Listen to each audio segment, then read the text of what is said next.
They laughed when she signed the divorce papers. His mother popped champagne at 10 in the morning Ký vào đây. on a Đừng làm quá Tuesday. dễ. Đúng vậy, His ký đi. lawyer Đây là cách smirked. tốt nhất. Không, His không có mistress ký was hả con? already Không wearing bấm the đuổi. Ký đi. anniversary necklace he told his wife he returned. She was 11 weeks pregnant. She had no lawyer. She had $900 to her name. And the only We are thing ready, she Your walked Honor. away with What is the was a verdict? rotting greenhouse on a quarter acre of rock that the He's Whitfield beautiful, family just like called a you. shack. I love you, Mom. I love you too, my dear. They gave it to her as a Look how joke. beautiful our garden is. But here's what they did not know. Yes, it is. Let's 20 add to miles it. south of that greenhouse sits Kings Mountain, one of the largest lithium deposits in North America. And the geological vein runs right under her land. That worthless patch of dirt was sitting on top of $30 to $50 million. And they handed it to her while laughing. But do not think this is a story where she wins easy. Before she ever sees a penny of that money, she will lose her job. She will lose her home. She will be hospitalized with preeclampsia at 30 weeks pregnant. Her ex-husband will walk into her hospital room with legal papers and try to make her sign away everything while she is hooked to monitors, fighting for her baby's life. And the one friend who stood by her will have a stroke. This woman was crushed 3 times. And 3 times, she got back up. By the end of this story, she will arrive at the same country club where they mocked her. But she will not arrive in her old Honda. She will step off a private jet. And the room that once laughed will fall dead silent. This story is about what happens when you stop trying to prove your worth to people who were never going to see it. It is about the difference between being quiet because you are weak and being quiet because you are paying attention. And it is a reminder that the people who laugh the loudest are usually the ones who understand the least about what they are standing on. If you have ever been underestimated by someone who thought your silence meant you had nothing to say, this story was made for you. Hit that like button right now so more women can hear it. Drop a comment and tell me, would you have walked into that gala or would you have let them wonder? Share this with someone who needs to hear it today. And if you are not subscribed yet, go ahead and tap that button and turn on notifications because the stories on this channel hit different and you do not want to miss the next one. Now let us begin.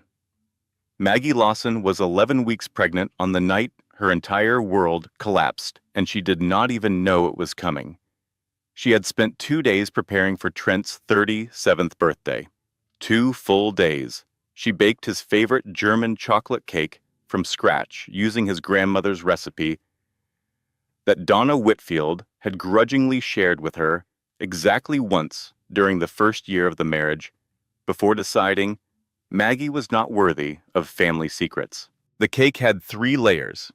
The coconut pecan frosting was made by hand because Trent once said the store-bought kind tasted like cardboard, and Maggie had never forgotten that. She bought a tiny pair of yellow baby shoes from a boutique downtown. She placed them inside a white gift box lined with tissue paper and wrote a note on a small card in her careful teacher's handwriting. "Hi, Daddy. See you in 7 months." She had not told anyone about the pregnancy, not her sister Tammy back in Tennessee, not her neighbor Ruthie, not a single soul. She wanted Trent to be the first to know. She imagined his face when he opened the box. She imagined the surprise dissolving into joy. She imagined him picking her up and spinning her around like he did on their wedding day 8 years ago.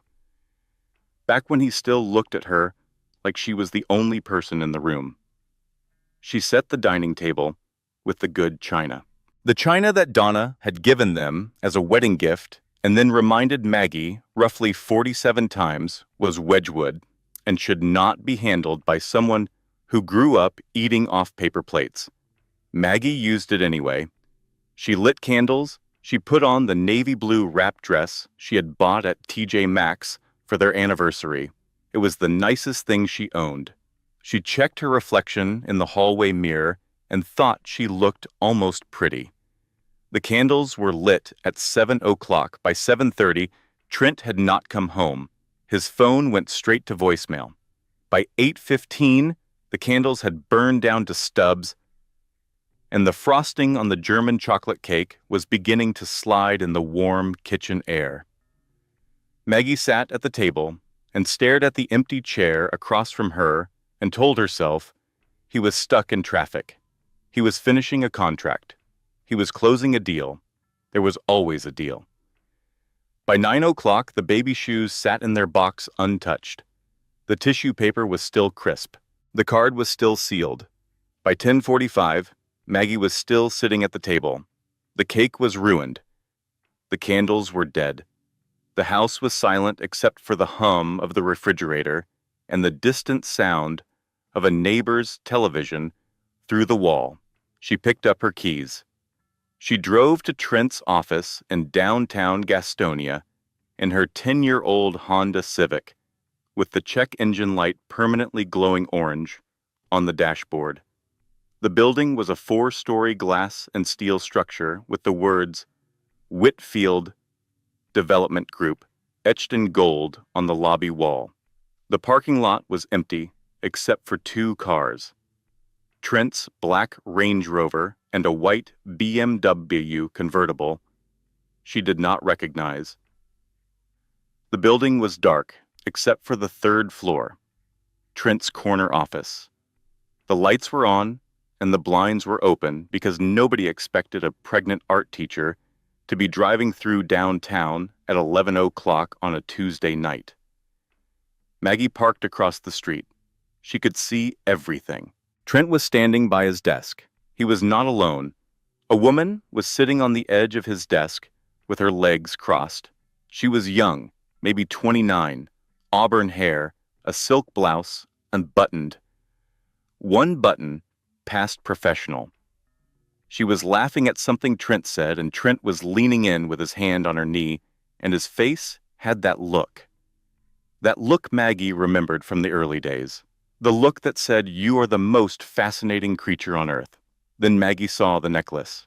It was a delicate gold chain with a small emerald pendant. Maggie knew that necklace intimately because Trent had bought it for their 6th anniversary. He had shown it to Maggie for exactly 3 seconds before telling her the jeweler had sent the wrong stone and he was returning it. She had been disappointed, but she understood. These things happened. That necklace was now hanging around the other woman's neck. The emerald caught the office light and winked at Maggie through the window like a cruel little joke. Maggie did not scream. She did not storm inside. She did not call Trent's phone or pound on the glass or throw anything. She sat in her Honda with the engine off and the ultrasound photo clipped to the sun visor, and she stared at the woman wearing her necklace and her husband's attention, and she felt something inside her chest close shut, like a door locking from the inside. She sat there for 11 minutes. She counted. Then she drove home. She put the baby shoes back in the closet. She scraped the ruined cake into the trash can. She washed the Wedgwood china by hand and put it away. She sat on the bathroom floor with her back against the tub and her hands on her stomach, and she stayed there until 3 in the morning. She did not cry. She had moved past crying into a place that was quieter and far more dangerous. She did not know it yet, but that silence was the beginning of everything. The next morning, Maggie walked downstairs at 6:45, intending to confront Trent before she left for school. She had rehearsed what she would say in the shower. She would be calm. She would be direct. She would say, "I saw you last night, and I want the truth." But Trent was already sitting at the kitchen table, and he was not alone. He was wearing his charcoal gray suit, the expensive one he wore when he wanted to project authority. His hair was combed, his jaw was set. In front of him, on the table, was a manila folder. 2 coffee cups sat beside it, but the second one was not for Maggie. It was for the man sitting in the chair that was usually hers, Dale Crenshaw, the Whitfield family attorney, a man in his mid-50s with silver hair and a smile that never reached his eyes. He was drinking coffee from Maggie's favorite mug, the blue one with the paint splatters that her seventh graders had made for her last Christmas. Maggie stopped in the kitchen doorway. Her hand went instinctively to her stomach. "Sit down, Maggie." Trent's voice was flat, rehearsed. It was the voice he used in boardrooms when he was about to fire someone. "I have filed for divorce. Dale has prepared the paperwork. The prenuptial agreement is clear. You receive the Honda and your personal clothing. You have 60 days to vacate the house." The kitchen was very quiet. The refrigerator hummed. Outside, a mockingbird was singing in the crepe myrtle. Maggie's mouth was dry. She gripped the door frame and said the words she had planned to save for a candlelit dinner. "Trent, I need to tell you something. I am pregnant." The silence that followed was a living thing. It filled the kitchen and pressed against the walls. Dale Crenshaw looked at Trent. Trent's jaw tightened. Something flickered behind his eyes. It might have been surprise. It might have been calculation. Whatever it was, it died quickly, and what replaced it was cold. "That is unfortunate timing. And honestly, Maggie, are you sure it is even mine?" The cruelty of the question hit her like a physical blow. Maggie felt the blood drain from her face. She had never been with another man in her entire life. Trent knew that. He knew it because she had been a 22-year-old waitress working double shifts at a diner in Knoxville when she met him, and he was the first man who ever made her feel like she mattered. He knew the baby was his. The question was not doubt. It was a weapon designed to make her feel so small and so worthless that she would sign whatever they put in front of her. Before Maggie could respond, the front door opened and Donna Whitfield walked in. She had been waiting in the car. Of course she had. Donna did not arrive at battles. She arrived at victories. She was wearing a cream Chanel jacket and a strand of pearls and the expression of a woman who had come to take out the trash. "Oh, for God's sake!" Donna's voice cut through the kitchen like a serrated knife. "Richard told me she would pull something like this." She called Trent by his dead father's name. She did this sometimes when she was performing authority, as if channeling her late husband's ghost would add weight to her cruelty. Trent never corrected her. He never did.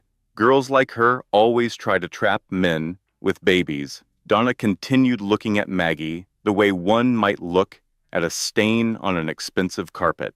"It is the oldest trick in the book. Sign the papers, Margaret. Take the car. Be grateful we are not billing you for 8 years of groceries." Maggie stood in her own kitchen surrounded by people who hated her. She was 11 weeks pregnant. She had no lawyer. She had not slept. She was outnumbered and outgunned, and the man she had loved for 8 years was looking at her like she was a line item on a spreadsheet he was eager to delete. She sat down. Dale slid the papers across the table. He explained the terms in a voice that was almost sympathetic, which somehow made it worse. The prenuptial agreement was clear. No alimony, no spousal support, no claim on any Whitfield asset. There was also a post-nuptial amendment that Maggie had signed the previous year. Trent had told her it was a tax form. She had signed it while stirring pasta on the stove. She had not read it. It waived everything. Maggie signed page after page. Her hand was steady, but her vision was blurred. She was not crying. Her eyes were simply refusing to focus, as if her body was trying to protect her from seeing what she was giving away. Dale slid one final page across the table. There was a photograph clipped to it, a decrepit greenhouse on a patch of rocky ground.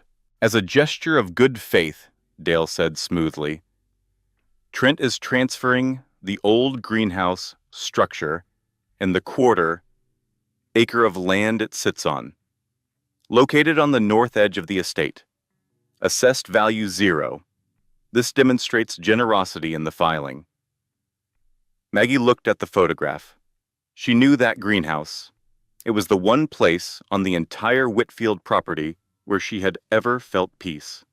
When Trent was working late, which she now understood meant sleeping with another woman, she would drive out to the greenhouse and paint. The light through the broken glass was beautiful in the afternoon. She had spent hundreds of hours there, alone, happy, invisible. She signed. Donna erupted into laughter. Not a polite laugh, a cackle that bounced off the kitchen tiles. She is taking the shack. Richard, she is taking the shack. Trent smirked and said nothing. Dale began organizing the papers with the efficiency of a man who had done this many times before. Maggie stood up. She picked up her purse. She walked to the front door. Behind her, she heard the pop of a champagne cork. At 10 in the morning, on a Tuesday, Donna's voice followed her out. To freedom. Maggie sat in her Honda in the driveway for six minutes. Her hands were on the steering wheel, but the engine was off. The sun visor was down, and the ultrasound photo was clipped there, staring at her. A tiny gray bean with a heartbeat. She did not know where to go. She did not know what to do. She knew only two things with absolute certainty. She was pregnant and she was alone. She drove to Ruthie's house. The apartment above the laundromat on Franklin Avenue was not a place anyone would choose to live. It was a place people ended up when every other option had been exhausted. The carpet was the color of old mustard. The walls were thin enough to hear the washing machines churning below at all hours. The single window faced a dumpster behind a Chinese restaurant, and the smell of old grease and detergent fought a nightly war that neither side ever won. Maggie moved in on a Wednesday. She carried 4 plastic bins of clothing and art supplies up the narrow staircase. She owned nothing else. The furniture in the Whitfield house belonged to the Whitfield Family Trust. The artwork on the walls was selected by Donna's interior decorator. Even the pots and pans were wedding gifts registered under Trent's name. Maggie left with her clothes and her paints and a cardboard box of personal photographs that nobody wanted. Rent was $875 a month. Her teaching salary at Gaston County Middle School was $3,200 after taxes. After rent and car insurance and gas in the groceries, she bought carefully at Aldi. With a calculator in her hand, she had roughly $140 left over each month. She was 14 weeks pregnant, and the morning sickness had turned vicious. She spent the first 3 nights on the floor because she could not afford a bed. Ruthie Jackson showed up on the 4th day with a futon mattress strapped to the roof of her 15-year-old Buick, and a look on her face that said, "Do not argue with me about this. You are not sleeping on the floor while you are carrying a baby," Ruthie said as they wrestled the mattress up the stairs. "I do not care how stubborn you are. That child deserves a mattress, and so do you." Ruthie was 58 years old. She had been Maggie's neighbor in the old neighborhood, the one near the Whitfield estate, where Maggie used to live in a house she now understood was never hers. Ruthie was a retired paralegal who had spent 30 years in family law offices watching the machinery of divorce grind people into dust. She was widowed, no children. She was black and Southern, and she had a way of saying exactly what needed to be said without wasting a single syllable on politeness. She was also the only person who knocked on Maggie's door after the divorce became public knowledge in Gaston County. Small-town baby Ruthie said that first evening, settling into the one chair Maggie owned with a casserole dish balanced on her knee. News travels. Half the county club already knows. The other half will know by Sunday service. Now eat this chicken and show me those divorce papers. Maggie handed over the folder. She had not looked at it again since signing. She could not bring herself to read the document that had erased her life in 30 minutes. Ruthie put on her reading glasses, the ones she kept on a beaded chain around her neck, and she read every page, slowly, carefully. With a red pen in her hand, she made notes in the margins. She circled clauses. She underlined phrases. She muttered under her breath in a way that suggested she had seen these tricks before, and they still made her angry. 2 hours later, Ruthie set the papers down and looked at Maggie over the top of her glasses. They screwed you, Maggie. But they screwed you sloppy. This post-nuptial amendment you signed last year, the one Trent told you was a tax form. It was not a tax form. It was a waiver of every marital right you had. Alimony gone. Spousal support gone. Any claim on assets acquired during the marriage gone. And you signed it without independent legal counsel, which, in North Carolina, can be grounds for invalidation if we can prove coercion or fraud. Can we prove it? Ruthie tapped the red pen against her chin. Maybe. Give me a week. In the meantime, there is something else in here that those overpaid idiots missed. She flipped to the greenhouse deed, the transfer document for the old greenhouse, and the 1/4 acre of rocky land. This property transfer includes a standard North Carolina clause. Subsurface mineral rights convey with the deed unless explicitly excluded. Ruthie pointed at the relevant paragraph with her pen. They did not exclude them, Maggie. You own everything under that rock, not just the surface. Everything below it, too. Maggie frowned. It is just shale and clay, Ruthie. The appraisal said the land is worthless. Maybe Ruthie said, leaning forward. But do you know what is 20 miles south of that greenhouse? Kings Mountain. You ever heard of it? Maggie shook her head. Kings Mountain is sitting on one of the largest lithium deposits on the East Coast. Albemarle Corporation is spending $1.3 billion to reopen the mines there. Lithium is what they put in electric car batteries. It is the new gold. And the geological vein, the Kings Mountain Belt, it runs northwest, right through Gaston County, right through the area where your little 1/4 acre of worthless rock happens to be sitting. Maggie stared at Ruthie. How do you know this?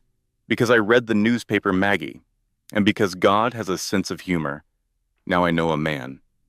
Pete Garza, county geologist, goes to my church, honest as the day is long, divorced, 2 boys. He hates the Whitfields because they dumped construction waste near a creek by his kids' school and paid a fine that cost them less than dinner at the country club. He will run a soil test for free. Maggie looked at the ultrasound photo on the refrigerator. The tiny gray bean with the heartbeat. For the first time in weeks, something other than survival flickered in her chest. She was afraid to call it hope. Hope was dangerous. Hope was the thing that got crushed in conference rooms at 10 in the morning on Tuesdays. But it was there, small and stubborn, like a seed in rocky soil. Over the next 4 weeks, Maggie's life settled into a rhythm defined by survival and waiting. She taught art to 7th graders 5 days a week. She stood on her feet for 7 hours and swallowed the nausea and smiled at children who had no idea their teacher's life was falling apart. She drove the Honda with the check engine light, and she shopped at Aldi, and she ate dinner at Ruthie's kitchen table 3 nights a week because Ruthie insisted, and because Maggie had discovered that loneliness was a physical sensation. It sat in her chest like a stone. She was 18 weeks pregnant when Pete Garza drove his battered pickup truck to the greenhouse on a Saturday morning. Maggie met him there. It was her first time back on the Whitfield estate since the divorce, and she had to enter through a side gate using the key that came with the deed. The main house was visible in the distance, massive, stone-faced, cold even in sunlight. She did not look at it. Pete was a quiet man, in his mid-40s, with sunburned forearms and a baseball cap permanently fixed to his head. He shook Maggie's hand and looked at the greenhouse and the surrounding rock with the focused attention of someone who spoke the language of the earth. He drilled 3 core samples from the rocky ground near the foundation. Each one was a cylinder of compressed stone and sediment pulled from 10 feet below the surface. He labeled them carefully and loaded them into coolers in the back of his truck. I will take these to the lab At the county office, Pete said. I will also send splits to a friend at NC State for independent verification. If there is anything down here, we will know in about a week. Thank you, Pete. I cannot pay you right now, but... Pete held up his hand. You do not owe me anything. The Whitfields poisoned a creek near my boys' school, and then their lawyer made me look like a fool at the county hearing. If there is something under their land that they do not know about, and you own it legally, then, as far as I am concerned, that is the universe correcting the balance. The week of waiting was the longest of Maggie's life. She taught her classes. She ate her dinners with Ruthie. She went to her prenatal appointment and heard the baby's heartbeat and cried in the car afterward, not from sadness, from the sheer, overwhelming weight of doing everything alone. On a Thursday evening, Pete Garza appeared at Ruthie's kitchen door. His face was pale. I ran the test 3 times, he said, sitting down at the table without being asked. I ran it 3 times because I did not believe the first 2 results. Maggie's hands were wrapped around a cup of tea. Ruthie stood by the stove with a spatula frozen in midair. There is a lithium-bearing spodumene deposit under your land, Pete said slowly, as if he was reciting a finding he was still struggling to accept. It is not a trace amount. It is a continuous vein. The core density matches the profile of the Kings Mountain Belt extension. Based on preliminary analysis and the proximity to known deposits, we are looking at a formation that could be worth. He paused. Say the number, Pete. Conservatively, the mineral lease rights alone could be worth $30 to $50 million over a 20-year extraction period. And based on that deed, you own them free and clear. Ruthie dropped her coffee mug. It hit the linoleum floor and shattered into 5 pieces. Nobody moved to clean it up. Maggie sat very still. The number did not compute. She was a woman with $140 of disposable income per month who was eating saltine crackers for breakfast because her morning sickness could not handle anything else. $30 to $50 million was not a number that belonged in her life. It was a number from a different planet. That cannot be right, she whispered. Pete pulled out a printed report and set it beside the broken mug. I had my friend at NC State run an independent analysis on the second sample. His results confirmed mine. The deposit is real, Maggie. It is significant, and it is yours, Maggie cried. For the first time since the divorce, she cried openly, without shame or restraint. She sat at Ruthie's kitchen table, surrounded by the smell of fried chicken and the scattered pieces of a broken mug, and she wept. Ruthie sat down beside her and took her hand. You are going to be okay, baby. Both of you are going to be okay. For one shining week, Maggie allowed herself to believe it. She imagined the baby's room. Not in the apartment above the laundromat, with the mustard carpet and the dumpster view.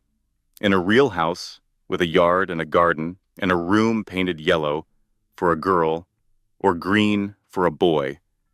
Or maybe both, because Maggie was an artist, and she did not believe in limiting a child's imagination to a single color. She imagined a college fund. She imagined health insurance that did not make her choose between prenatal vitamins and groceries.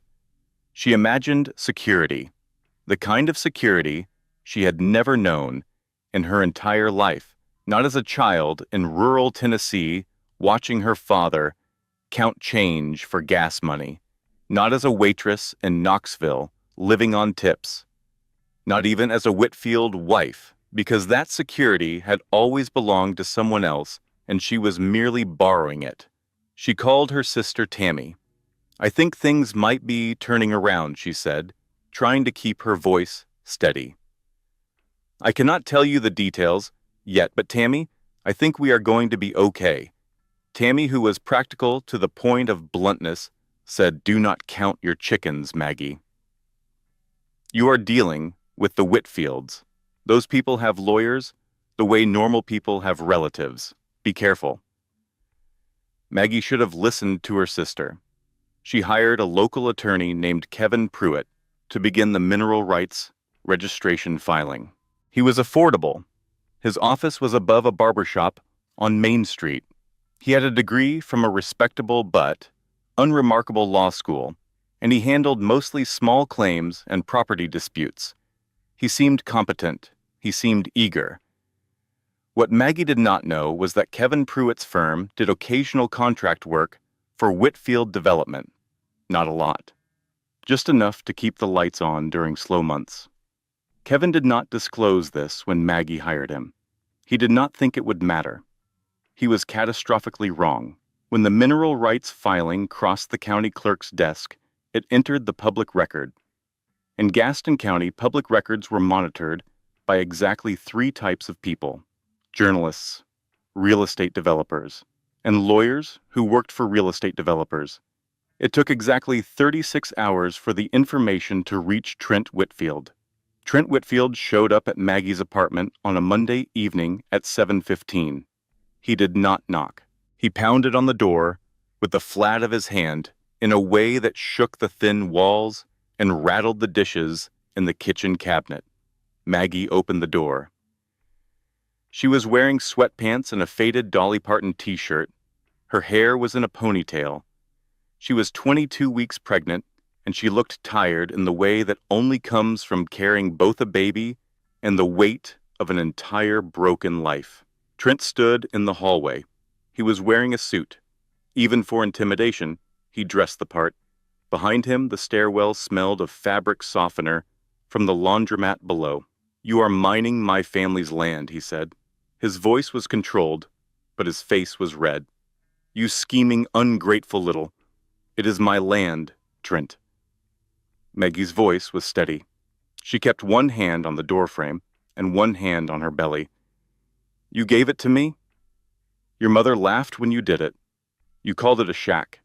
Your lawyer called it a gesture of good faith.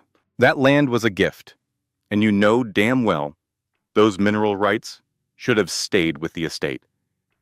My lawyers are going to eat you alive, Maggie. You have no idea what you have started. Your lawyers gave me the deed, Trent. I suggest you read it." Trent leaned forward. His aftershave was expensive and aggressive. It smelled the way money smells when it is angry. "You think you are clever. You think you found some loophole that is going to save you. But you are still the same waitress from Knoxville who could not even read a prenup. You are in over your head, and when this is finished, you will not even have the Honda." He turned and walked down the stairs. His footsteps echoed in the stairwell like a countdown. Maggie closed the door. She locked it. She leaned against it and put both hands on her stomach. The baby kicked, hard, as if she was angry too. What Maggie did not know was that Trent had already called his mother from the car on the way over. Donna Whitfield's response had been immediate and surgical. "I want Dale Crenshaw on this tonight," Donna said. "I want an injunction filed by morning, and I want that girl's life turned inside out. Call the school board. Call the church. Call everyone. If she wants to play games with the Whitfield name, she is going to learn what that name can do." Within 1 week, the Whitfield machine was in full operation. Dale Crenshaw filed an emergency injunction in Gaston County Superior Court claiming the property transfer had been executed under emotional duress during contentious divorce proceedings. The filing argued that Maggie had manipulated a distressed husband into surrendering valuable estate property. It also filed a separate motion contesting the mineral rights, claiming that subsurface rights were excluded by implied intent of the parties, even though the deed said no such thing. Kevin Pruitt, Maggie's affordable attorney, received a phone call from Crenshaw's office on Tuesday morning. Whatever was said on that call, Maggie never learned the exact words. But Kevin showed up at her apartment that afternoon with an expression that told her everything before he opened his mouth. "I cannot represent you against the Whitfields, Maggie. I am sorry. It is a conflict of interest. You said there was no conflict when I hired you, Kevin. Circumstances have changed. I have to withdraw. I am sorry." He was not sorry. He was scared. And Maggie understood, in that moment, something fundamental about the difference between people with money and people without it. People with money did not have to fight you directly. They just had to make sure nobody would fight for you. The injunction was granted by Judge Howard Fenton, a semi-retired jurist who played golf with Donna Whitfield at the country club every other Thursday. Maggie's mineral rights were frozen. She could not file. She could not lease. She could not sell. She could not develop. She could not do anything with the fortune sitting under her feet until the court ruled on the Whitfield challenge. But the legal assault was only the opening salvo. Donna Whitfield understood that in a small town, reputation was currency, and she was about to bankrupt Maggie socially. The Whisper campaign began at First Presbyterian Church on Sunday morning. Donna sat in her usual pew, third from the front right side, and after the service, she lingered in the fellowship hall, drinking coffee and spreading poison with the precision of a woman who had been doing it for decades. "I hate to say this because, I am not one to gossip," Donna said to Martha Kenner, who was the president of the PTA. "But Maggie Lawson has been making the most disturbing accusations against our family. She is claiming Trent owes her money. She is trying to take property that has been in the Whitfield family for 3 generations. And between you and me," Donna lowered her voice to a whisper that carried perfectly across the fellowship hall, "I am not entirely sure the baby is Trent's." Martha Kenner told her husband, who told his partner at the law firm, who told the barber, who told the woman at the dry cleaner, who told the school secretary, and by Monday morning, the story had made its way through Gaston County like a grease fire. Parents began calling the school. They wanted their children moved out of Mrs. Lawson's art class, not because they had any problem with her teaching, but because Donna Whitfield sat on the school board foundation and nobody wanted to be on the wrong side of that particular checkbook. David Howell, the principal, called Maggie into his office on Wednesday. He was a small man in his 50s with a receding hairline and the moral backbone of a jellyfish. He could not look her in the eye. "Maggie, I think it might be best if you started your maternity leave early. For the kids' sake." "For the kids' sake, David? Or for Donna Whitfield's sake?" Howell shifted in his chair. "The school board has expressed concerns about the disruption." "The disruption? You mean the disruption of parents pulling their kids from my class because Donna Whitfield is telling everyone in town I am a gold digger and a liar? That disruption." Howell said nothing. His silence was its own answer. Maggie was placed on unpaid maternity leave, effective immediately. She walked out of the school carrying a box of art supplies and a potted succulent her students had given her for Teacher Appreciation Day. The card taped to the pot read, "Best Art Teacher Ever," in wobbly 7th grade handwriting. She sat in her Honda in the school parking lot and counted her money on her phone. $940. Rent was due in 12 days. Her next paycheck was not coming. She was 22 weeks pregnant, unemployed, without a lawyer. Her mineral rights were frozen. Her reputation in this community was being systematically destroyed, and the family that had taken everything from her was now trying to take the one thing she had left. Maggie drove to Ruthie's house. Ruthie was waiting on the porch with 2 glasses of sweet tea and a look that said she already knew. "I heard baby. Marianne from the church choir called me an hour ago. She wanted me to know that Donna is telling everyone, you are unstable. Ruthie, I do not know what to do. I have $900. I have no lawyer. I have no job. They have frozen the mineral rights and they are trying to make me look crazy."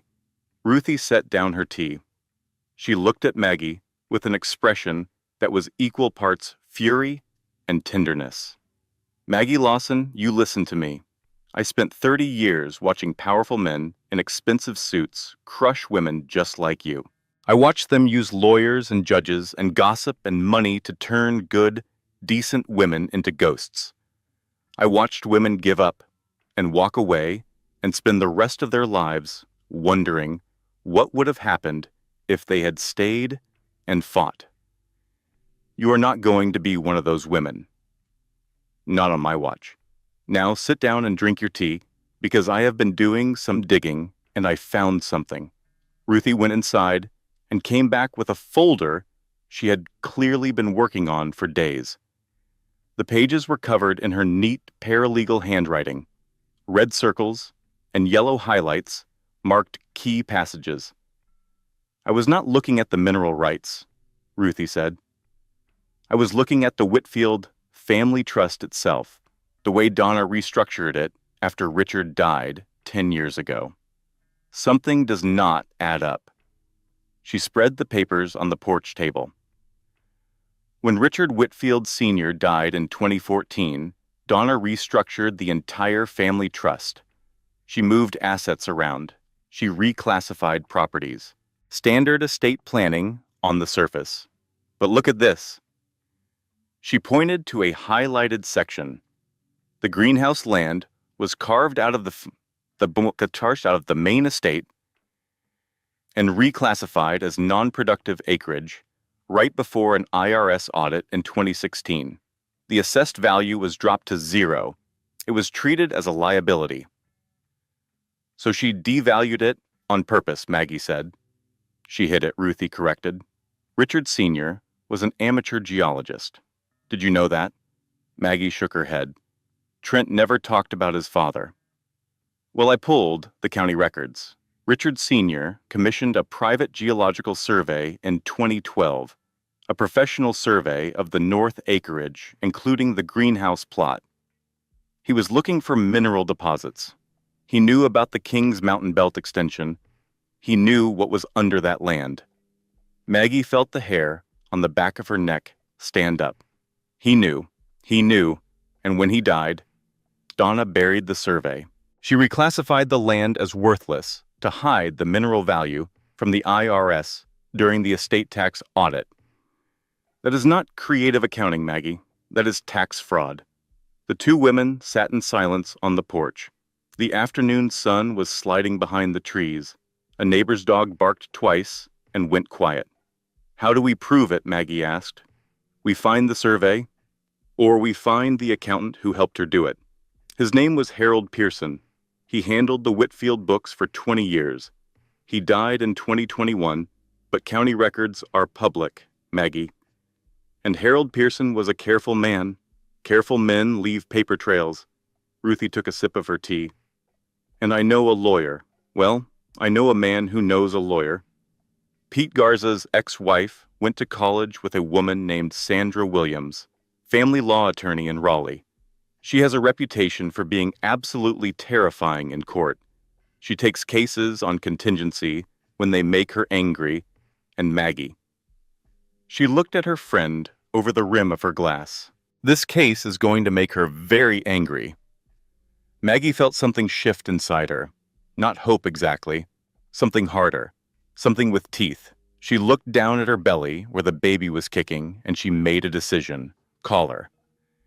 Sandra Williams drove from Raleigh to Gaston County on a Friday morning in a silver Toyota Camry that had seen better days. She was 42 years old, with short-cropped, natural hair and reading glasses she wore on a chain around her neck like a weapon she could deploy at any moment. She wore no jewelry except a thin, gold band on her right hand. She carried a leather briefcase that was scuffed at the corners and stuffed with documents. She was not what Maggie expected. She was not flashy. She was not loud. She was precise. She listened more than she spoke. She asked questions that were short and pointed, and she wrote the answers in a small notebook with handwriting so tight and controlled it looked like code. She sat at Ruthie's kitchen table for 3 hours. She read every document. the prenuptial agreement, the postnuptial amendment, the divorce filing, the greenhouse deed, the mineral rights report, the injunction, the Whitfield Family Trust restructuring documents that Ruthie had pulled from county records. She read Harold Pearson's tax filings for the estate. She read the 2016 IRS audit response. When she finished, she closed her notebook and looked at Maggie. I have 3 questions. First, did you have independent legal counsel when you signed the post-nuptial amendment? No. Trent told me it was a tax form. Second, were you aware that the amendment waived your rights to alimony and spousal support? No, I did not read it. I was cooking dinner. Third, did anyone from the Whitfield family or their attorney inform you of the potential mineral value of the greenhouse land before the transfer? No. They told me it was worthless. They laughed. Sandra closed her notebook with a snap. She looked at Ruthie. Then she looked at Maggie. I am in. Sandra Williams filed her first motion on a Monday morning. It was not a single document. It was a barrage. She filed a motion to void the post-nuptial amendment on the grounds of fraud in the inducement. The legal argument was straightforward. Maggie had been told the document was a tax form. She was given no opportunity to consult independent counsel. She signed it under false pretenses. Under North Carolina law, this was textbook fraud. She filed a second motion to preserve and confirm Maggie's mineral rights, arguing that the deed transfer was valid and that subsurface rights were explicitly included under standard state conveyancing law. She filed a third motion alleging concealment of marital assets through the Whitfield Family Trust restructuring. The argument was that Donna Whitfield had deliberately devalued the greenhouse land to hide the geological survey and the mineral deposits from the IRS, creating a fraudulent basis for the divorce settlement. And then Sandra did something that Dale Crenshaw did not expect. She called the press. The story ran on Charlotte's NBC affiliate that Wednesday evening at 6:00. The headline on the screen read, "Pregnant Teacher Says Real Estate, Family Rigged Divorce, and Hid Mineral Fortune." The reporter was a woman named Lisa Hernandez, who had been looking for a story with teeth. She interviewed Maggie briefly on camera. Maggie was 26 weeks pregnant and visibly exhausted, but her voice was clear. I signed the papers because I trusted my husband. I signed the amendment because he told me it was a tax form. I took the greenhouse because it was the only place in 8 years of marriage where I felt like myself. I did not know what was under the ground. I just wanted a place to paint. Social media erupted. The hashtag Team Maggie trended across North Carolina within hours. Women shared their own stories of financial abuse and divorce. Screenshots of the Whitfield Development website were posted with scathing commentary. Someone found Donna Whitfield's photo from the Country Club charity gala and turned it into a meme with the caption, "She laughed at a pregnant woman for wanting a greenhouse." The school board, under enormous public pressure, reversed its decision. Maggie was reinstated with full back pay and a written apology. Principal David Howell quietly submitted his resignation, effective immediately. Nobody mourned his departure. The judge assigned to review Sandra's motions was not Howard Fenton, the golf buddy. Sandra had filed a recusal motion, arguing conflict of interest, and it was granted. The new judge was Patricia Holt, a 60-year-old woman with steel gray hair and a reputation for refusing to tolerate nonsense in her courtroom. Judge Holt reviewed the filings. She lifted the injunction on the mineral rights. Dale Crenshaw filed an objection. Denied. He filed an emergency appeal. Denied again. Judge Holt's written opinion included a sentence that would be quoted in every news article for the next month. The court sees no basis for restricting the property rights of the deed holder based on the buyer's remorse of the grantor. Maggie was 28 weeks pregnant. The baby was healthy. The law was turning in her direction. Sandra told her to breathe. "We are winning, Maggie. Just keep breathing." And Maggie made the mistake that hope always sets up. She let herself feel safe. She browsed real estate listings online. Nothing extravagant. 3 bedrooms, a yard for the baby, a wraparound porch. She imagined rocking chairs and sweet tea and the sound of a child laughing in a garden. She called Tammy.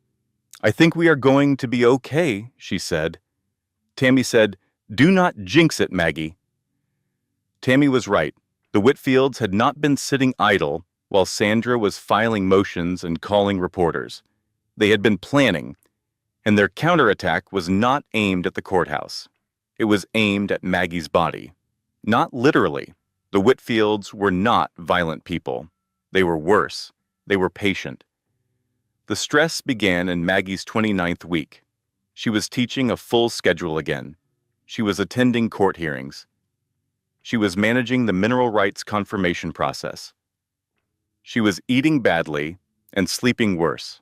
Her blood pressure had been borderline high at her last prenatal appointment, and her doctor had warned her to slow down. Maggie did not slow down. She could not. Slowing down meant losing ground, and losing ground meant losing everything. At week 30, Maggie was standing in front of her classroom drawing a perspective grid on the whiteboard when the room began to tilt. The whiteboard marker slipped from her fingers. The faces of her students blurred into watercolor smudges. She grabbed the edge of her desk. A girl in the front row screamed. Maggie's knees buckled. She went down hard. The last thing she saw before her vision went dark was the ceiling tiles of her classroom and the terrified face of a 12-year-old boy named Marcus, who had just turned in the best self-portrait she had ever seen from a 7th grader. She woke up in an ambulance. The sirens were screaming. A paramedic was talking to her, but she could not hear the words. Her hand went to her belly. The baby was moving. Thank God the baby was moving. At the hospital, the diagnosis came fast. Preeclampsia. Blood pressure 178/112. Dangerous. The doctor, a calm woman with tired eyes, explained the situation with the careful bluntness of someone who had delivered bad news many times. "Mrs. Lawson, your blood pressure is critically elevated.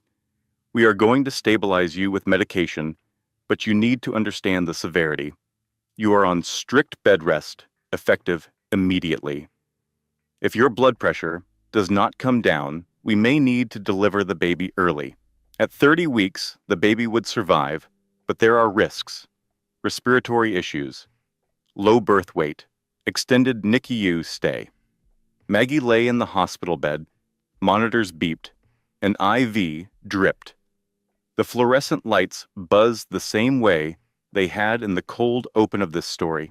She called Sandra. Sandra's voice was tight when she answered. "Maggie, I need to tell you something, and I need you to stay calm. Your blood pressure cannot spike right now." "What is it, Sandra?" "The Whitfields filed a motion this morning. Emergency custody evaluation. They are arguing that your medical condition, combined with your financial instability, makes you an unfit mother. They want a judge to grant temporary guardianship of the baby to Trent when she is born." The monitor beside Maggie's bed began screaming. Her blood pressure spiked. A nurse rushed in and adjusted the IV. "They want to take my baby. They want to try, and I will not let them. But Maggie, you have to stay alive for me to fight for you. Do you understand? You have to stay in this bed and breathe and let me handle this. Can you do that?" Maggie could not speak. She nodded even though Sandra could not see her. She put her hand on her belly and felt the baby kick. One kick, strong, defiant, as if the baby was saying, "I am not going anywhere." "I can do that," Maggie whispered. But the worst was not over. It was not even close. 2 days later, Maggie was still in the hospital. The medication was working. Her blood pressure was stabilizing. She was drifting in and out of sleep in that strange hospital twilight where time loses meaning and the beeping of monitors becomes a lullaby you never asked for. At 7 in the evening, a nurse opened the door to her room. "Your husband is here." "He is not my husband." But it was too late. Trent was already walking in. He was wearing a suit. Of course he was. He carried no flowers, no card, no concern for the woman carrying his child in a hospital bed. He carried a document. He pulled a chair up to her bedside. He did not ask about the baby. He did not ask about her health. He did not ask if she was scared or tired or lonely. He placed the document on her lap. "Sign this. It transfers the mineral rights back to the Whitfield estate. In exchange, I will drop the custody motion." Maggie looked at the paper. She looked at Trent. She looked at the man she had loved for 8 years, and she saw him clearly for the first time. Not as a husband, not as a partner, not even as a villain. As a machine. A machine that had been programmed by his mother to acquire and discard and acquire and discard, and he did not even understand what he was doing because nobody had ever taught him that people were not assets. She felt something then. Not anger, something colder. Something with a spine. "Get out. Maggie, be smart. You cannot win this. Sign the paper. Keep the baby. We all move on. Get out." A nurse appeared in the doorway, then another, then the charge nurse, a large woman named Brenda, who looked like she could bench press a filing cabinet, and who had seen every kind of terrible thing a man could do to a woman in a hospital bed. "Sir, you need to leave," Brenda said in a voice that permitted no negotiation. Now, Trent stood up. He straightened his tie. He looked at Maggie one more time and said, "You are making a mistake." Brenda escorted him out. 2 other nurses rushed to Maggie's side. The monitors were screaming again. Her blood pressure had spiked to 185/120. The doctor was paged. She was sedated to prevent a seizure. What Trent Whitfield did not know, because men like Trent never think about cameras or consequences, was that the hospital had a security system. Cameras in every hallway. A camera above the nurse's station that had a clear line of sight into Maggie's room through the open door. The footage showed Trent Whitfield entering the room of a medically vulnerable pregnant patient. It showed him placing a legal document on her lap. It showed her visible distress. It showed her blood pressure readings spiking on the visible monitor. It showed the nurses rushing in. The charge nurse filed an incident report before Trent's car left the parking lot. Sandra Williams obtained a copy of both the report and the security footage within 24 hours. This footage she told Maggie the next morning, sitting beside her bed with the calm fury of a woman who had just been handed a nuclear weapon, is going to end him. Sandra Williams planned to file the hospital footage with the court on Monday morning. She had spent the weekend preparing the motion.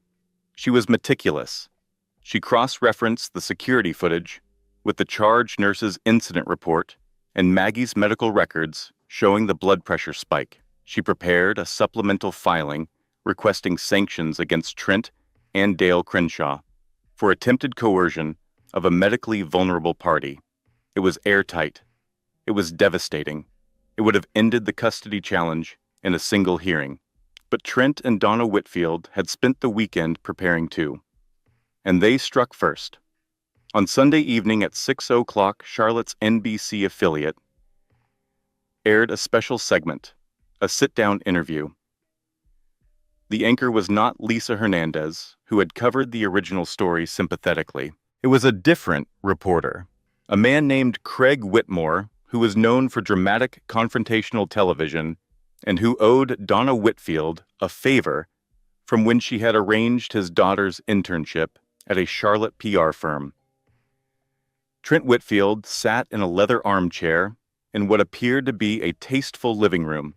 Beside him sat Alexis Monroe. She was wearing a cream blouse and modest jewelry and an expression of practiced concern. She held Trent's hand. Trent spoke first. His eyes were moist. His voice trembled with rehearsed emotion.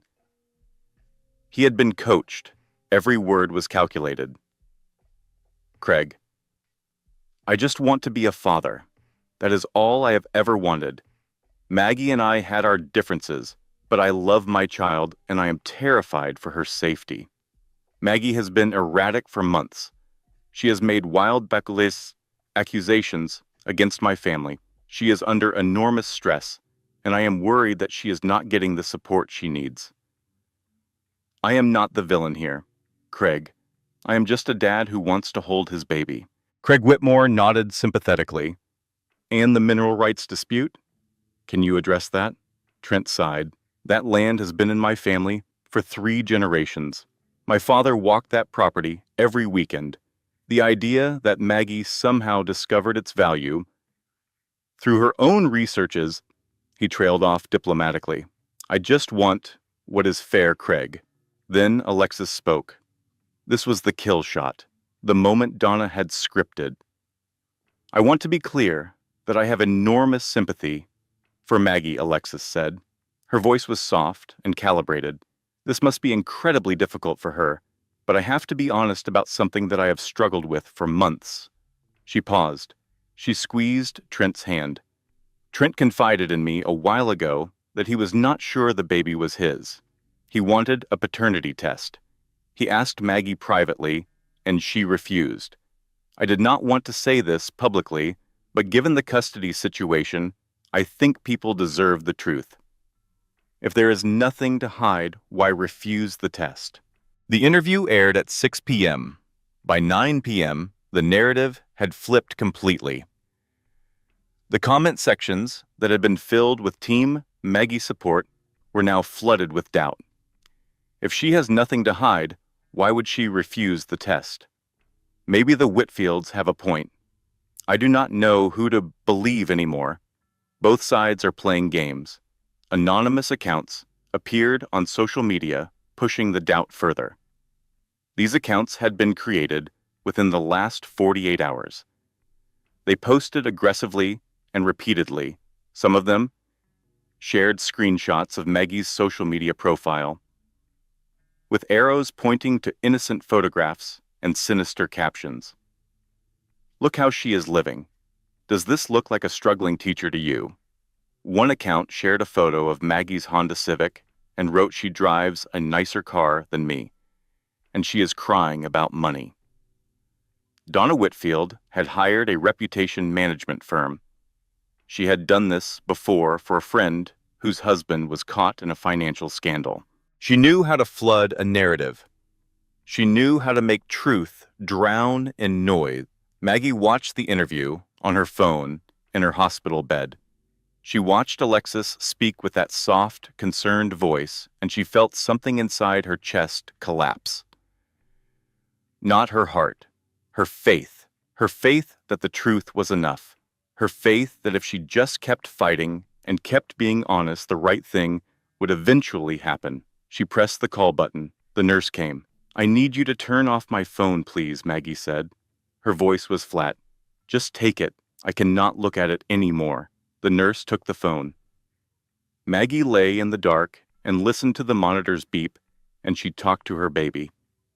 They are saying you might not be his, she whispered. They are saying your mama's a liar. But you know the truth, little girl. You know exactly who you are. And when you come out into this world, screaming and perfect, I am going to make sure you never have to prove yourself to anyone. Not to them. Not to anyone. Sandra called the hospital room phone the next morning. Maggie, I saw the interview. It changes nothing legally. The paternity claim is designed to poison the public, not the court. We file the hospital footage tomorrow. We request a court-ordered paternity test, not because there is doubt, but because when the results come back, 99.9% match, and they will the lie Trent told on television will destroy him. Trust me. I trust you, Sandra. Good. Now I need to tell you something else, and this one is going to hurt. What? Ruthie had a stroke. The world stopped. The monitors beeped, but Maggie did not hear them. The fluorescent lights buzzed, but she did not see them. What? When? How? Last night, Lee? It is called a TIA, a transient ischemic attack. It is minor. She is stable. She is 2 floors below you right now, but her left side is affected. Her hand is not working right. Her speech is slurred. Maggie's hand went to her mouth. The tears came. Not the slow, quiet tears she had been crying for months. These were gasping, choking sobs that made the monitors scream and brought the nurse running. Ruthie had pushed herself too hard. The late nights reading legal documents, the stress of watching Maggie be systematically destroyed, the fury that burned inside her every time she thought about Donna Whitfield sitting in that church pew spreading poison. Ruthie's body had simply said enough. Maggie could not go to her. She was on bed rest. 2 floors separated them, and it might as well have been 2 continents. She lay in her bed at 32 weeks pregnant, hospitalized, no income, no public support. The custody motion was pending. Trent was winning the public relations war. Her best friend was in a wheelchair 2 floors below, and the interview was playing on a loop on every television in the waiting room. Rock bottom is not a place you arrive at all at once. It is a series of small descents. Each one seems survivable on its own. Losing your husband, survivable. Losing your home, survivable. Losing your job and your reputation and your lawyer and your money, survivable if you grit your teeth hard enough. But there comes a moment when one more loss tips the scale and the weight of everything you have been carrying finally exceeds your ability to hold it. For Maggie, that moment was Ruthie. She lay in the dark and talked to her baby. It is just us now. Little Ruthie Grace. Mama's friends are falling. Mama's body is breaking.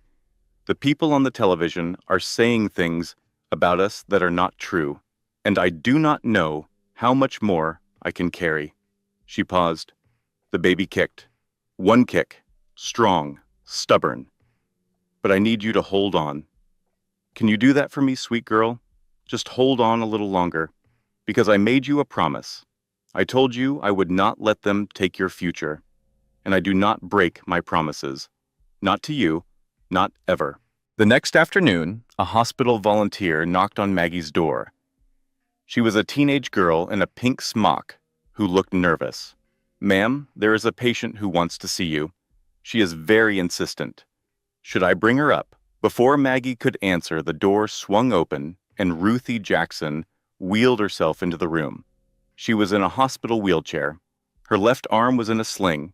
The left side of her face drooped slightly. Her speech when she spoke was slurred around the edges like a radio station not quite tuned in. But her eyes were sharp. Her right hand was strong. And that right hand was gripping a small black USB drive. I know I look rough, baby Ruthie said, wheeling herself up to the bed. But I am not dead, and I am not done. Ruthie. Maggie was crying. You should be resting. I will rest when you are safe. Now listen to me. I copied everything before they could take it. Every document, every trust record, every filing. It is all on this drive. She held up the USB. Her right hand was steady as stone. But that is not why I came up here. I found something new, something that ends this. On the USB drive alongside the copies of every document Ruthie had been collecting for months was a digital scan of a handwritten letter.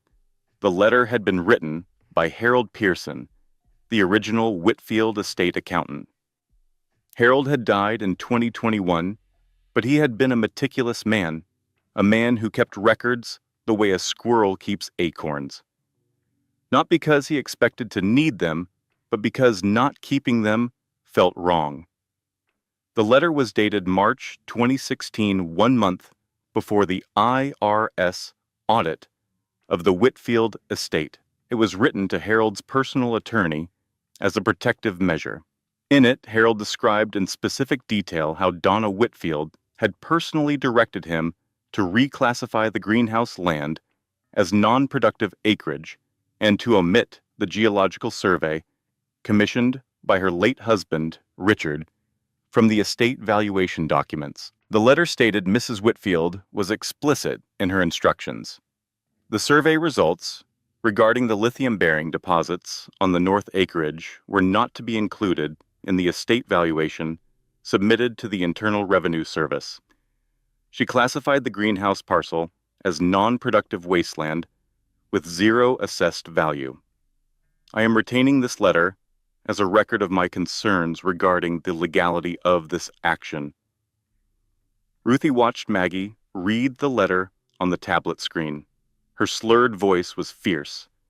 They knocked me down, Maggie, but they did not check my pockets. Maggie looked at her friend. This woman who had survived a stroke and dragged herself out of a wheelchair and wheeled herself 2 floors up in a hospital to deliver the evidence that would change everything. Thank you, Ruthie. Thank you does not cover it, but thank you. Ruthie reached out with her good hand and took Maggie's. You named the baby after me. That covers everything. Now call Sandra and tell her to load the cannon. Sandra Williams filed everything on a Monday morning at 9 a.m.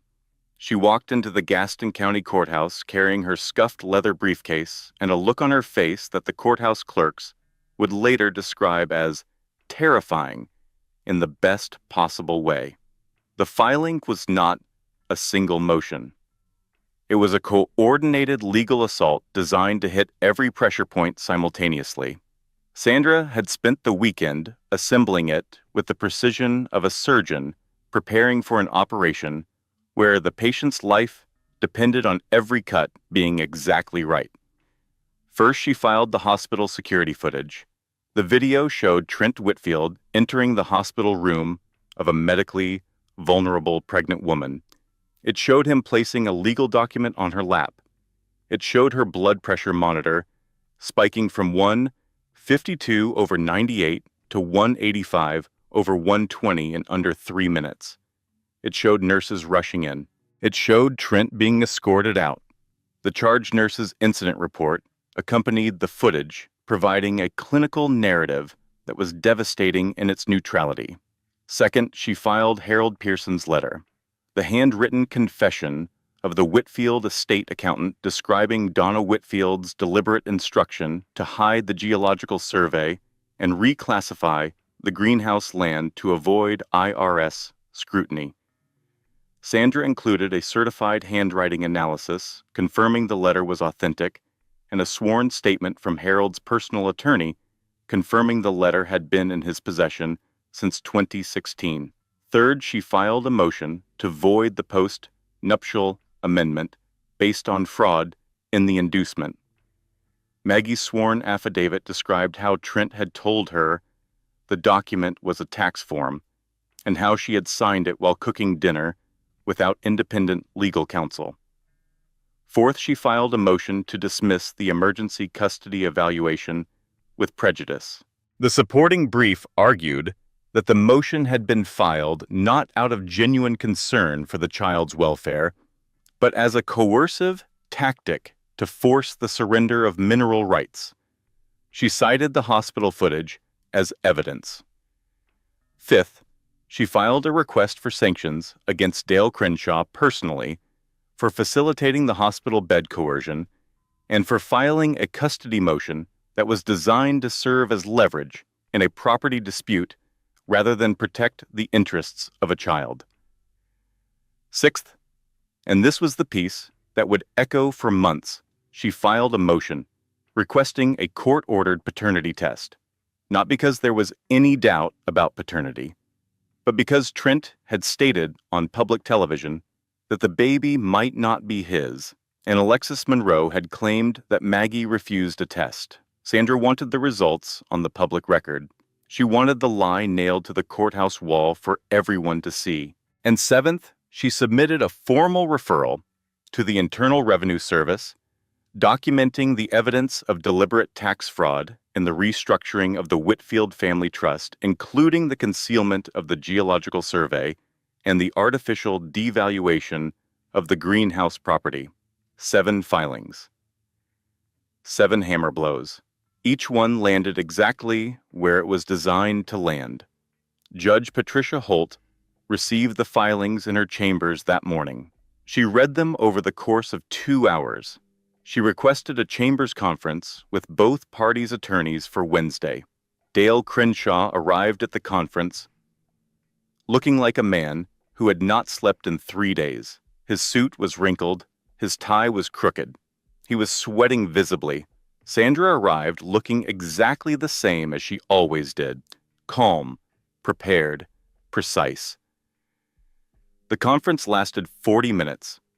When it was over, Judge Holt issued her rulings. The emergency custody motion was dismissed with prejudice. In her written opinion, Judge Holt described the motion as a transparent attempt to weaponize a child as leverage in a property dispute. She barred Trent Whitfield from filing any further custody-related motions for 12 months. The post-nuptial amendment was voided. Judge Holt found that the document had been signed without independent legal counsel under false pretenses and that it constituted fraud in the inducement under North Carolina law. Maggie was entitled to equitable distribution of marital assets. The mineral rights were confirmed as Maggie's property free and clear. No further challenges would be permitted. The greenhouse deed was valid. The subsurface rights were included. End of discussion. Dale Crenshaw was sanctioned for filing a frivolous custody motion. He was referred to the North Carolina State Bar for ethical review regarding his role in the hospital bed coercion incident and the conflict of interest with Kevin Pruitt's firm. Trent Whitfield was referred for criminal investigation regarding the hospital bed coercion. The footage was forwarded to the district attorney's office. The IRS referral was processed immediately. Donna Whitfield's assets were frozen pending investigation, and the paternity test was ordered. Trent was compelled by the court to submit a DNA sample within 14 days. The results came back 9 days later, 99.97% match. The baby was Trent's. The baby had always been Trent's. The statement on television had been a lie. Alexis Monroe's tearful revelation had been a fabrication. Every news outlet in Charlotte ran the story.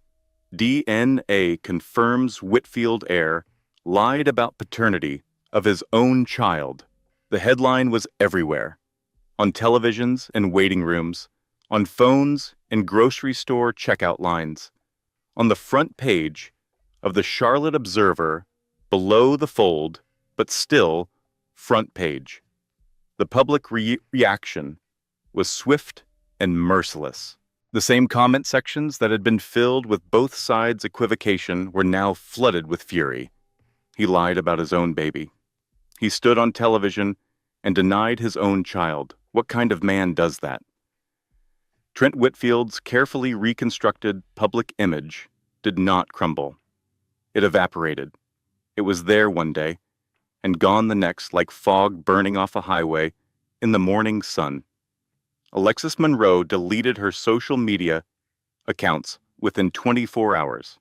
Donna Whitfield stopped answering her phone.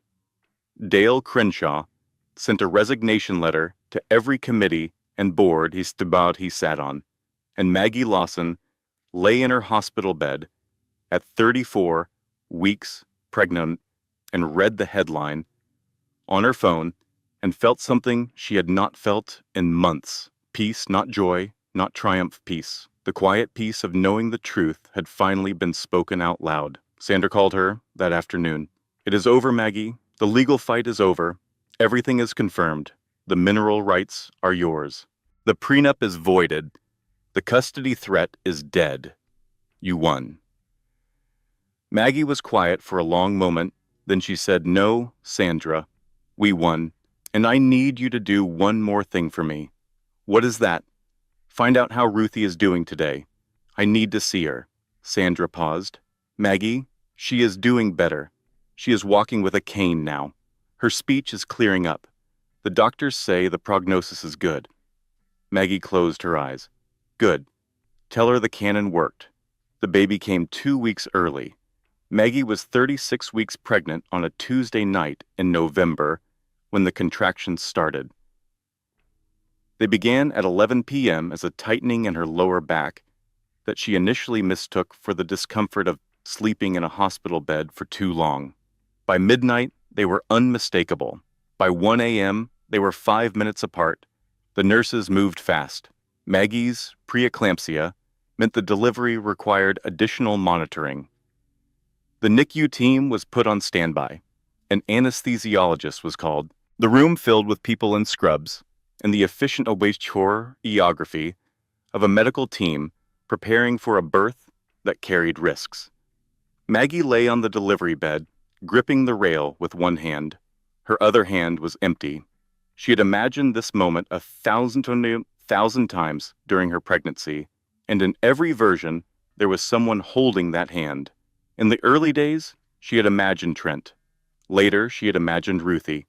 Now, at 1:30 in the morning, with contractions coming hard and fast, she was alone. Then the door opened. Ruthie Jackson walked in. She was using a cane. Her left hand was still weak, and she held it close to her body. Her face still drooped slightly on the left side.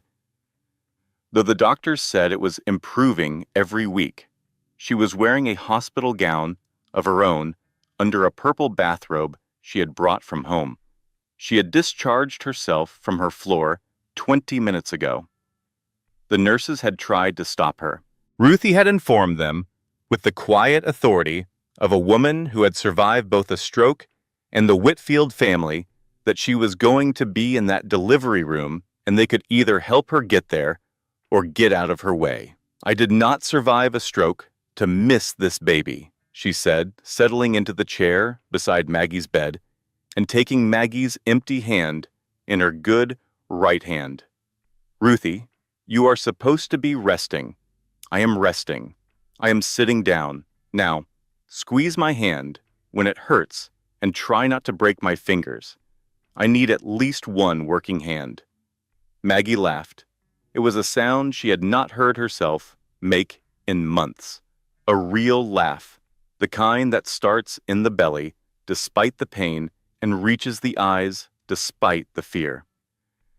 Sandra Williams was in the hallway. She was on the phone with the court clerk finalizing the equitable distribution order. Even at 2 in the morning, Sandra was working because Sandra Williams did not believe in leaving loose ends. The labor lasted 4 hours. It was hard. Maggie's blood pressure was monitored constantly. Twice the doctors considered an emergency cesarean section. Twice Maggie's body stabilized just enough to continue. At 3:47 a.m. on a cold November Tuesday, in Gaston County, North Carolina, a baby girl entered the world screaming.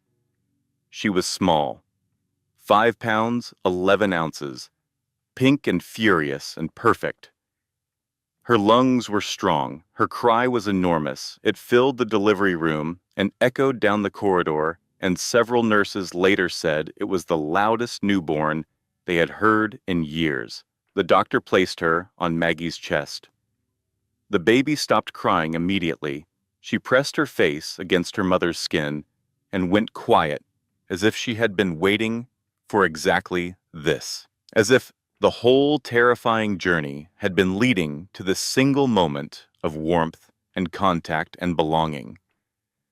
Maggie looked down at her daughter, this tiny impossible creature who had survived preeclampsia and court motions and hospital bed ambushes and public lies and the entire crushing weight of the Whitfield family's fury. This baby who had kicked through every crisis. One kick, strong, stubborn, defiant. Maggie's tears fell on the baby's head. They were warm. They were not tears of sadness or relief or even joy. They were tears of recognition. She was looking at herself, a survivor, a fighter, a person who had been underestimated from the very first moment. Her name is Ruth, Maggie said. Her voice was barely above a whisper. Ruth Grace Lawson. Ruthie, who had been holding Maggie's hand through every contraction, with her one good hand broke. 30 years of being the tough one. 30 years of being the rock for everyone else. 30 years of holding herself together with wit and stubbornness and the refusal to let anyone see her cry. All of it dissolved in that moment. She sat in the chair beside the bed, weeping openly. Her slurred speech made the sobs sound different, but the tears were universal. She held Maggie's hand and looked at the baby who carried her name, and she cried the way people cry when they suddenly understand that their life has mattered. You named her after me, Ruthie whispered. I named her after the strongest woman I know. Ruthie shook her head. No, baby. You are the strongest woman I know. I just read the paperwork. They sat together in the quiet of the delivery room, mother and daughter, and the woman who had become family by choice rather than blood. The monitors beeped softly.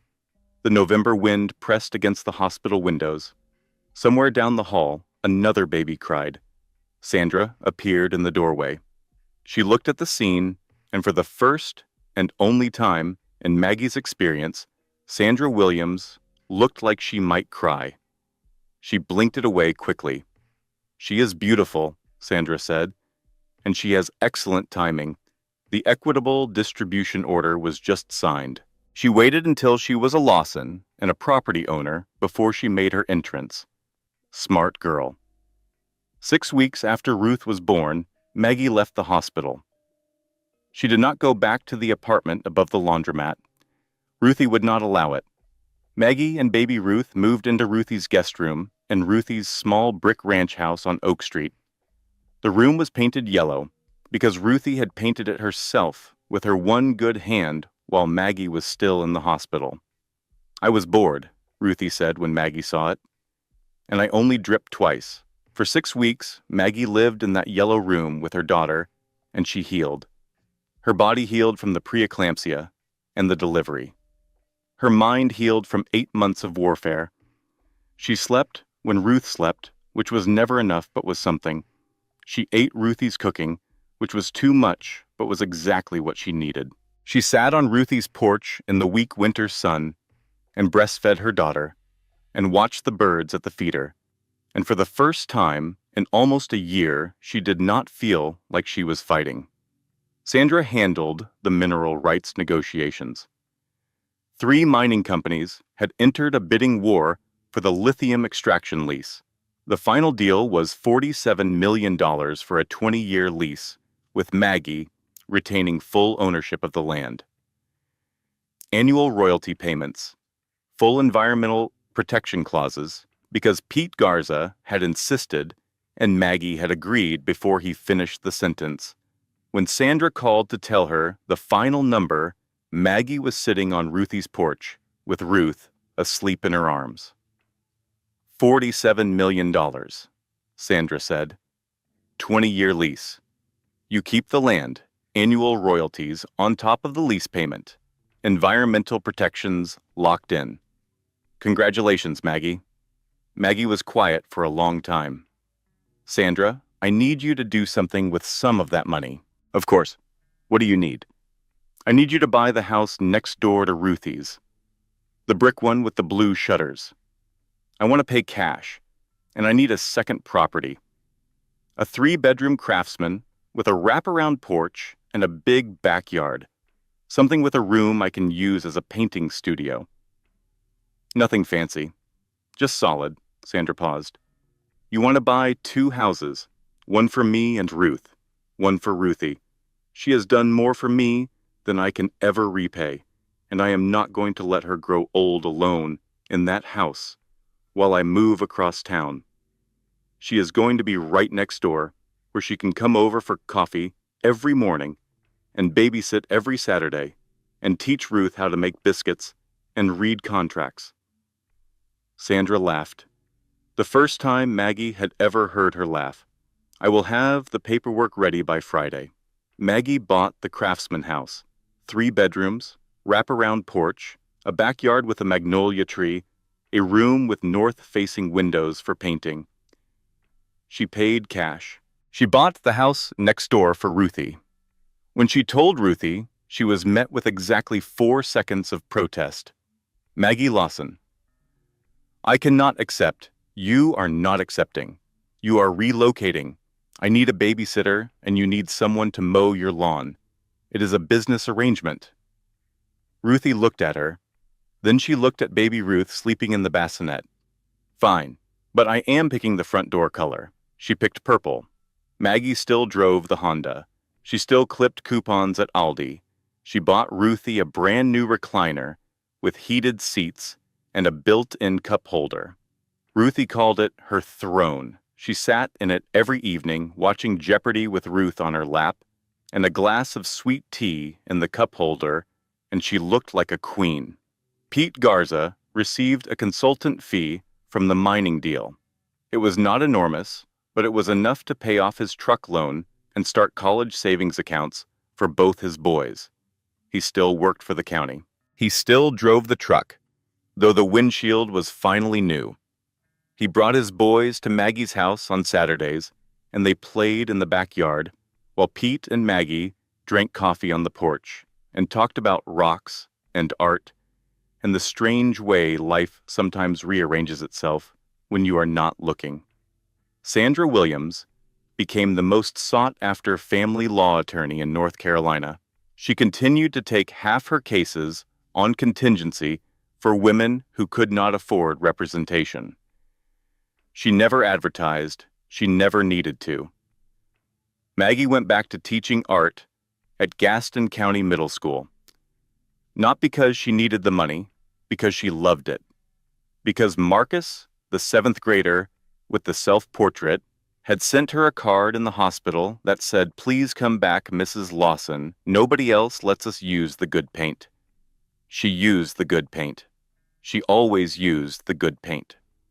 The Gaston County Country Club annual charity gala was held on the first Saturday of May. It was the biggest social event of the year. Crystal chandeliers and string quartets and women in gowns that cost more than most people's monthly rent. The silent auction items included a week in Hilton Head and a signed basketball from a Hornets player and a bottle of wine that was older than most of the guests' marriages. Donna Whitfield had chaired this event for 15 years. This year, despite the IRS investigation and the public humiliation and the frozen assets, she was still clinging to her position with the desperate grip of a woman who understood that without the gala, she was nobody. She wore a silver gown and a smile that could cut glass, and she stood by the entrance greeting guests as if the walls were not closing in around her.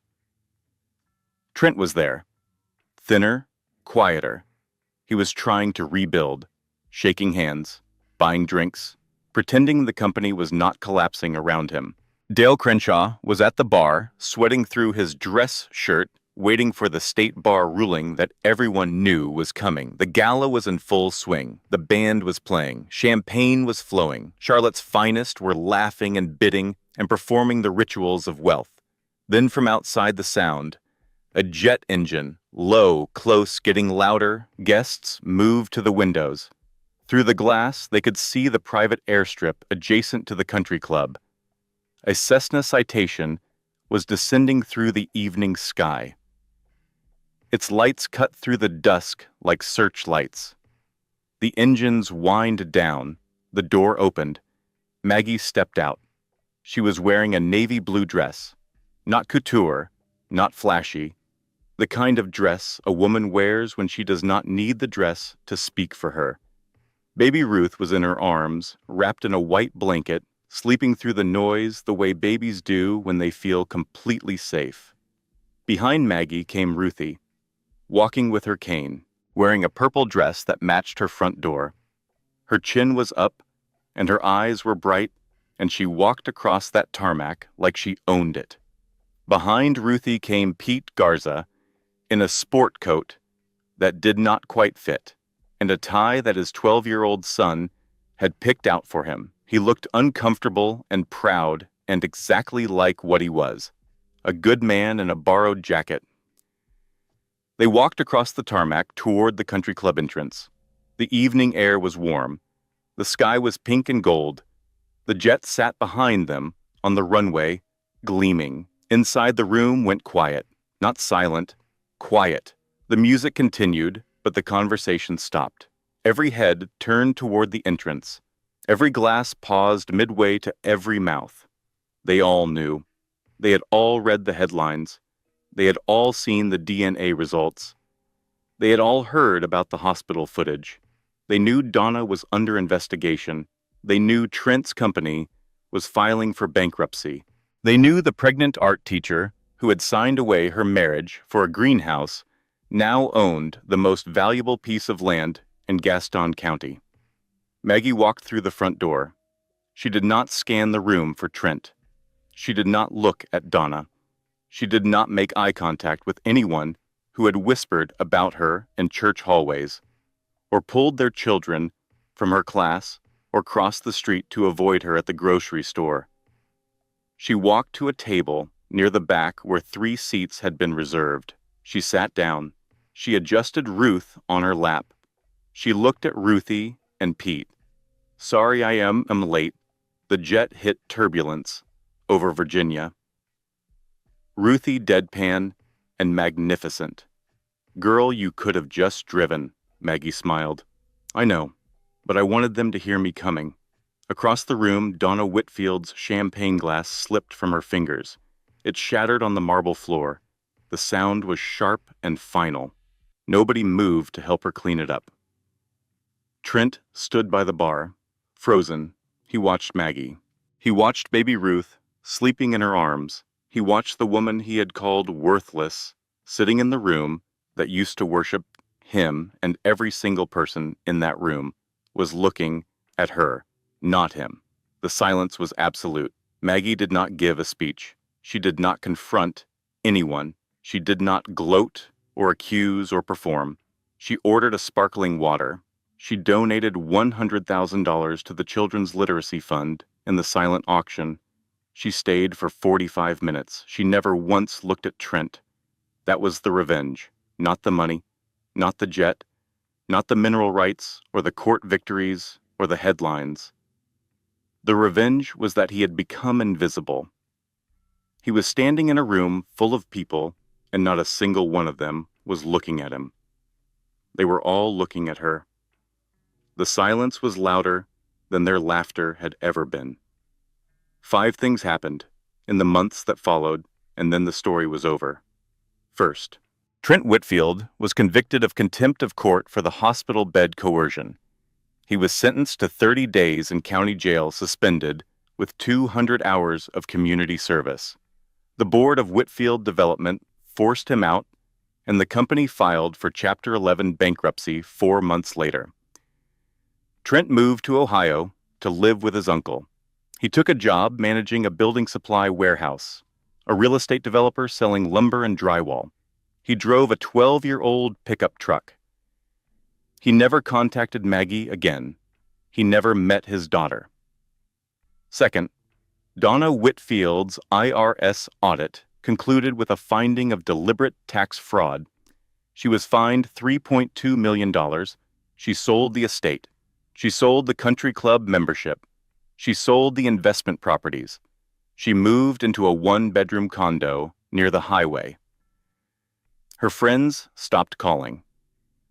When she died 4 years later, the obituary was 3 sentences long. Maggie sent lilies to the funeral anonymously, not out of kindness, out of closure.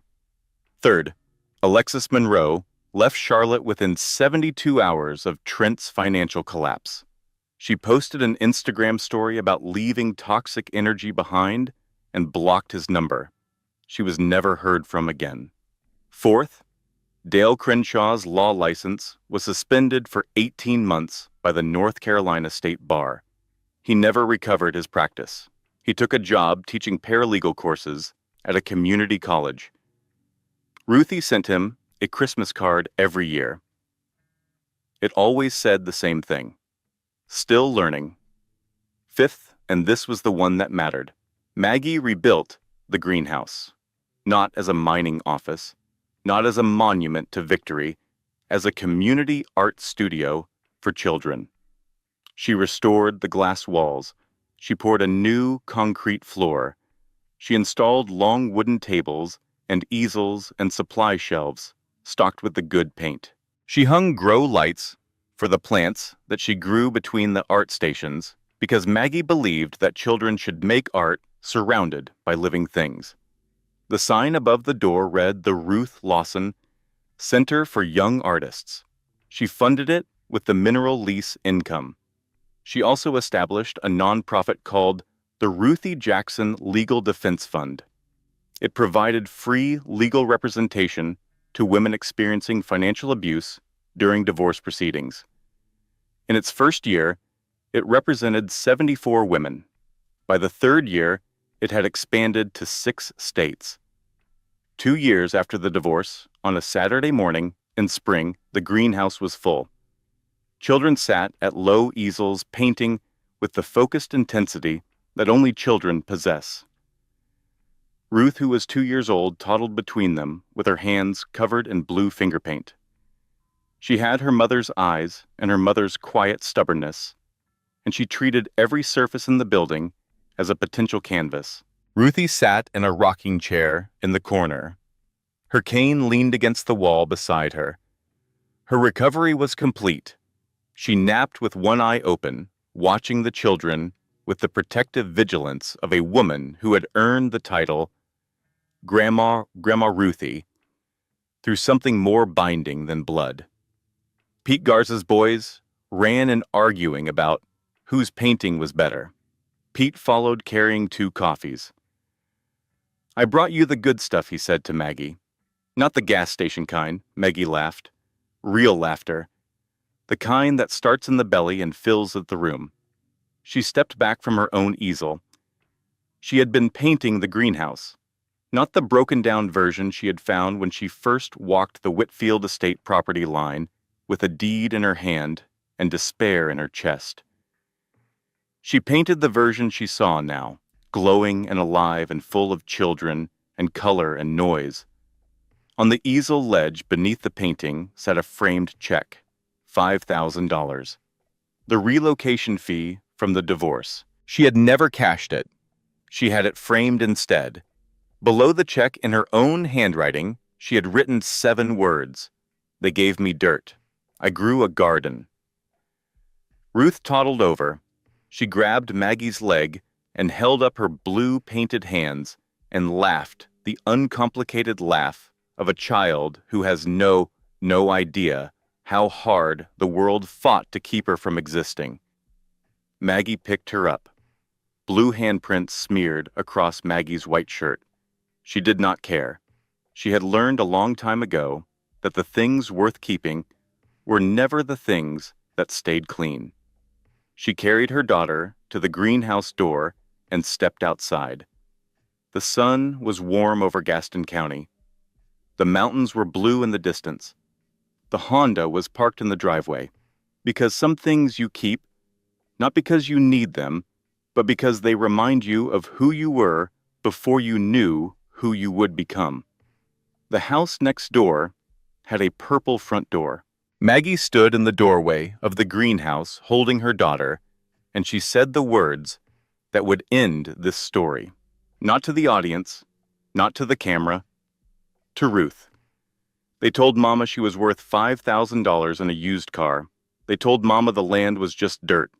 They told Mama she was nobody. And maybe they were right, baby girl. Mama was nobody with the Whitfield name. Mama became somebody without it. And I did not win because I was richer or smarter or meaner than them. I won because when they broke me, I did not stay broken. When they laughed, I got quiet. I paid attention, and I let the silence do the work, because silence is not empty, sweet girl. Silence is full. It is full of everything you did not say. And when it finally lands, It is louder than anything they ever screamed. Ruth pressed her blue painted hand against Maggie's cheek. Maggie closed her eyes and smiled. The sun moved across the greenhouse glass. The children inside kept painting. Ruthie kept rocking. Pete's boys kept arguing. The world kept turning, and the silence kept growing. If this story moved, you hit that subscribe button right now. Share it with every woman you know who has ever been told she was not enough. And tell me in the comments, what would you have done in Maggie's shoes? Would you have walked into that gala?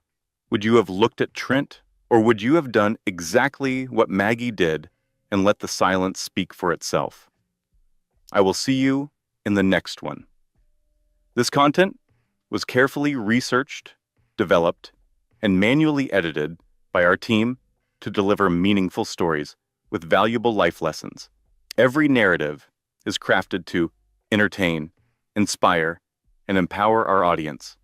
We believe that great stories can change lives, and we are committed to bringing